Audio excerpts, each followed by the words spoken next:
Wifi న్యూస్‌కి స్వాగతం. Cameraman లక్ష్మణ్‌తో పాం సత్యనారాయణ, వైఫై న్యూస్ జగిత్యాల. పిడుగుపాటుకు గృహిణికి, ఇద్దరి పిల్లలకు గాయాలు.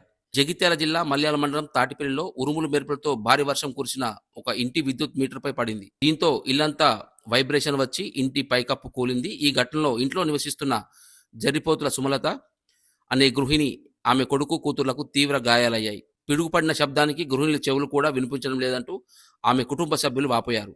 బాధితులను చికిత్స నిమిత్తం జగిత్యాలలోని ప్రభుత్వ ప్రధాన ఆసుపత్రికి తరలించారు. కెమెరామెన్ లక్ష్మణ్‌తో వైఫై న్యూస్ జగిత్యాల. గ్రామం మల్యాల మండలం డిస్ట్రిక్ట్ జైత్యాల్. వర్షం 2:30 టైం మధ్యలో వర్షం పడడం జరిగింది. ఆ టైంలో మీటర్ బోర్డు పైన పిడిగేయడం జరిగింది. ఆ పడుడుతోని మొత్తం ఇల్లంతా వైబ్రేషన్ వచ్చి ఈమె పైన ఆ మెరుపులు అనేది ఆ చేతి పైన పడడం జరిగింది. చిన్నపిల్లలు కూడా ఉన్నారు, వాళ్ళకు కూడా కొన్ని చిన్న చిన్న గాయాలు అయినాయి. కొంచెం ఆమెకు చెవులు కూడా వైబ్రేషన్ అనేది వినబడుతుంది, ఆ సౌండ్.